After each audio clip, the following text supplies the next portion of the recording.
Right, so if we look at this, so first things first, hopefully you can see quite a clear change there. Yeah, massive. Just into, and I think this is going to be probably something you have to almost keep going over, MOT your swing. Just knowing that where your arms need to be hanging from the shoulders there. If I was being a little bit picky, your spine angle could be a little bit more tilted over the golf ball, but generally speaking, it's a nice straight back and your arms are able to hang down from that position freely, okay? So, okay, but the key thing is you've got space there. Yeah. Obviously, in previous lessons, we've seen you where the club is kind of out here somewhere, and in this lesson today, we've seen your arms in way close. So it's exactly. Yeah. So it's always worth just sometimes just film your swing and have a look, or just stand in front of a mirror and check. Because I think you know what a good setup would look like, and that's why I always sort of say to people, okay, let's look at this one on the left that we did at the start of the session and go, what do you see that's wrong? Oh yeah, my arms are very much in and tucked here, and so you identify your own faults then better.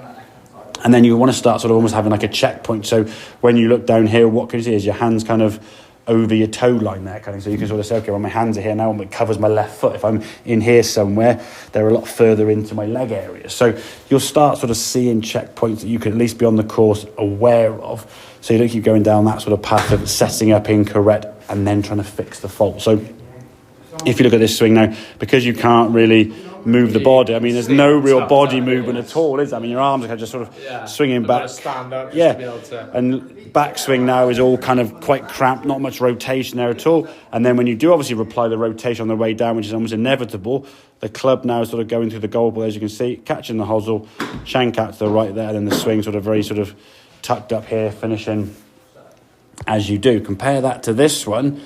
Look how the club moves back now. You can move now as a result of the body twisting. A lot more space with the arms at the top of the back. So when you come back now, because you've got the space, the arms can fall back down. The next frame with the shaft, we're going to see the shaft on the inside of the golf ball here now. So that indicates the club is matching up with these two sticks that we put on the ground here, swinging a little bit more in that direction, which is going to give you that kind of, sort of pebble skim type position, as we said. And if we can do that, with the correct setup and rotation, that ball can start, as you can see, just right at the white line there, okay, as you hit through, and then sort of turn over nicely onto green with a nice full high hand finish follow through. And the follow through is basically a result of what's gone before.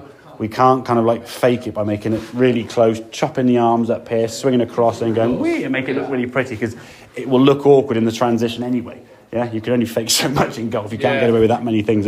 The game will kind of catch you out. So I think in terms of spacing, we need to make sure we've got the space there. I think just a sort of summary on the short game we did at the start there, you need to identify that when we do short game, it's a narrower stance, and it's the narrower stance from here, if you bring that right foot a bit closer, that puts the ball back in the stance. We're not moving the ball up and down like on a conveyor belt. We go full shot setup, narrower, and open the foot out. That's going to put the weight forward. If the ball then gets too far back and we get too far forward with the weight, we're going to be chopping down so steep and hitting, as we said, early, yeah? So that ball's going to go out to the right. And then, of course, then you try to fix that through swinging your arms left or closing the club face. So you might get the ball going straighter, but at what cost? The ball's going to go really low and you won't go over the object in front of you. So you have to go over a bunker to do the first few shots, just to have enough loft to go over the bunker, yeah? So, and making sure we can chop between. So I think in terms of practice, it's always going to be good.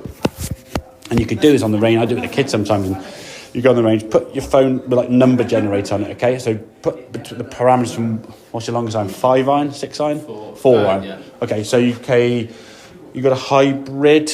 No, so you go 4 iron to sand iron, yeah? Yeah. So you can just basically put in the parameters in your bag, just go 4 to, I guess, 11. 11 being your sand iron, 10 being your pitching wedge. If you've got a gap wedge as well, I think as well, so you could go to 12. So 4 to 12. I just go and you're just going to go generate number. Boom. Whatever number comes up, and then go and hit it. Okay, 5 iron's going to go to that target, okay? No, not bad, okay?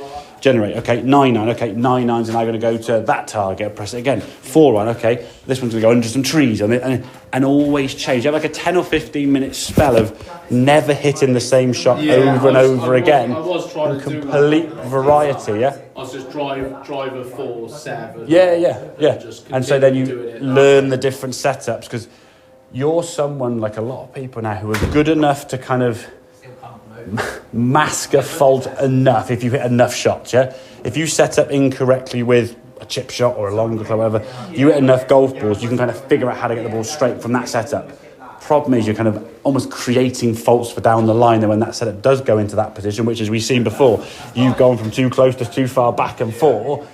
If you start getting back too close or too far, then you're going to start using those faults again, which is going to lend it. Well, it's just. Well, yeah, exactly. Yeah, we've got to try and make sure we identify the faults sooner. So give yourself some space. That's going to allow your body to rotate on the way back because now your arms have got room to swing. And then the body can rotate through freely with the space for your arms. So you finish like there in that follow through then, Charlie. Okay, mate? Yeah. Good stuff.